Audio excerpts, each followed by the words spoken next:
Je suis Dominique Perrotin, je suis médecin retraité. Pour la petite histoire, j'ai pris ma première carte comme externe en réanimation le 2 octobre 1972. Et je le revois comme si c'était hier. Voilà. J'ai passé ma nuit sans dormir et j'ai trouvé ce métier formidable. Voilà pourquoi j'ai fait de la réanimation après.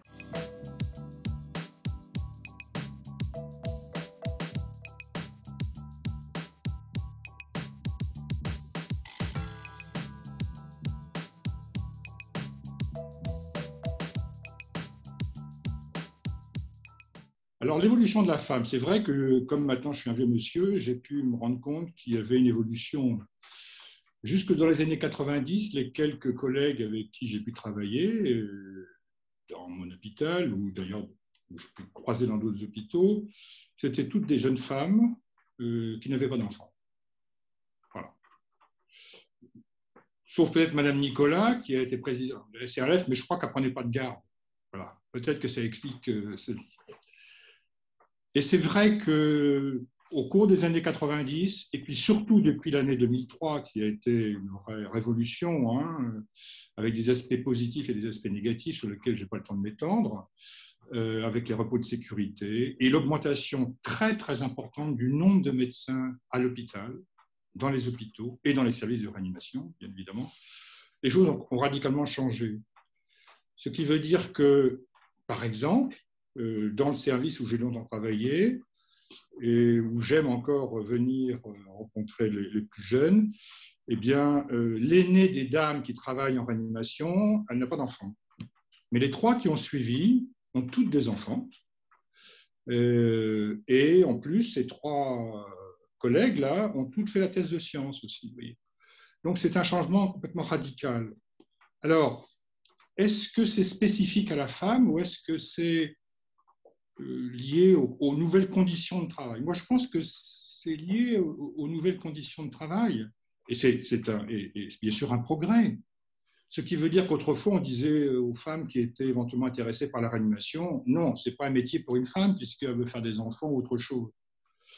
Maintenant, compte tenu de cette nouvelle donne, pour moi, il n'y a plus de différence compte tenu des charges encore spécifiques aux femmes, les enfants, ainsi de suite, ou d'autres tâches peut-être, qui sont encore en phase évolutive, comme d'ailleurs au sein de la société.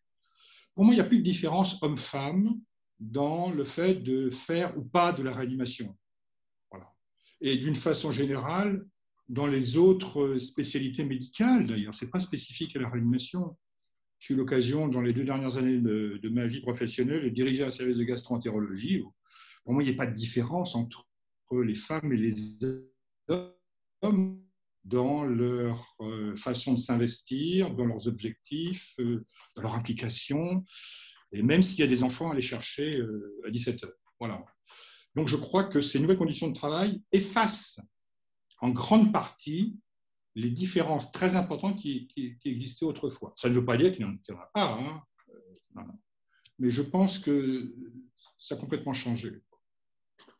Et pour cela, je pense que je peux tout à fait conseiller, si une jeune externe me demandait si elle peut faire de la réanimation, je dirais oui, vous pouvez faire de la réanimation, vous pouvez faire des enfants et vous pouvez faire une carrière universitaire si vous le souhaitez. Si vous le souhaitez, bien sûr. Au même titre qu'un garçon. Une dernière chose, dans ma fonction de doyen et dans mon encadrement à la faculté, j'ai beaucoup rencontré d'étudiants, notamment tous ceux qui se destinaient à la médecine générale. Et là aussi, on a dit à un moment qu'il y avait des différences. C'est fini, il n'y a plus de différence. Les garçons, d'ailleurs, exigent une qualité de vie qui n'était pas ce que l'on exigeait il y a encore 20 ou 30 ans. Et donc, l'investissement dans le travail, même si certains syndicats disent « je n'y crois pas », je pense que les femmes travaillent autant que les hommes, si elles le souhaitent, que ce soit en médecine générale, en médecine spécialisée, en orthopédie, que sais-je encore. Voilà, j'ai un peu en partie répondu. Pour le médecin, je pense que c'est ni avantageux ni désavantageux. Pour l'équipe de réanimation, pour l'équipe de réanimation. Alors là, je pense qu'il y a des qualités, peut-être d'un autre siècle. Je trouve qu'il y a comme des qualités spécifiquement, plus particulièrement féminines et d'autres plus particulièrement masculines.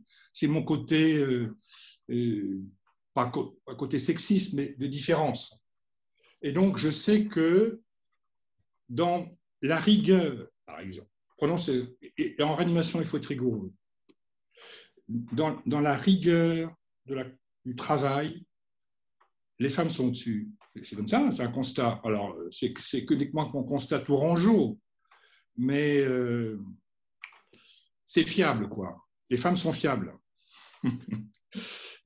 Par contre, parfois, elles sont encore, mais ces choses vont sûrement changer. Je trouve que souvent, l'initiative du changement ou les remises en question sont plus masculines. Mais tout ceci, c'est un avis tout à fait personnel et je veux bien qu'on me démontre le contraire et je veux bien acquiescer à si on me le démontre. Donc voilà. Et donc, c'est pour ça que des équipes panachées hommes-femmes me font très bien en réanimation. Je pense que ça, c'est un atout, par contre. Je pense que c'est un atout. Et tout à l'heure, je parlais de rigueur. Je crois beaucoup, plutôt qu'à la leçon, aux conseils, aux avis, je crois beaucoup à l'exemplarité. Pour moi, c'est une des qualités fortes du métier, quand on est plus âgé, sur la plus jeune. Et à ce sujet, l'exemplarité des femmes dans la rigueur du travail est un atout pour l'équilibre des services. Oui, oui. Oui, c'est tout à fait faisable. C'est tout à fait faisable. Et là aussi, je pense qu'on a des... Je m'échappais de la réanimation, mais j'ai eu la chance, dans ma carrière de doyen, de participer à la nomination de beaucoup de femmes professeurs. Et je suis très, très fier de ce qu'elles font à Tours dans d'autres disciplines.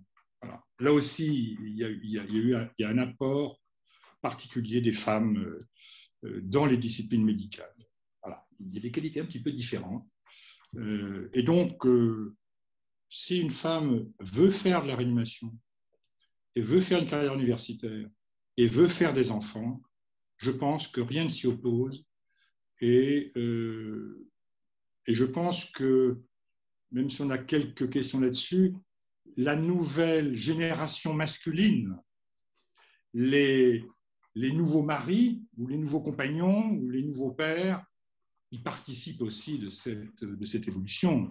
Bon, peut-être que moi, je ne serais pas capable parce que je n'ai pas été élevé comme ça, mais je pense que maintenant, quand je vois les jeunes générations, il y a une répartition, même si dans certaines statistiques qui sont publiées ou rapportées sur des enquêtes, on dit qu'on n'est pas encore arrivé à un certain équilibre entre l'homme et la femme, mais dans les professions d'un certain niveau social, pour moi, il n'y a plus beaucoup de différence.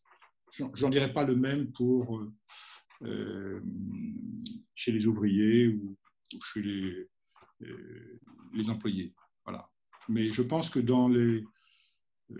en tous les cas, dans les métiers dits intellectuels, pour moi, il n'y a plus beaucoup de différence parce que les jeunes générations d'hommes partagent les mêmes aspirations que les femmes, en grande partie.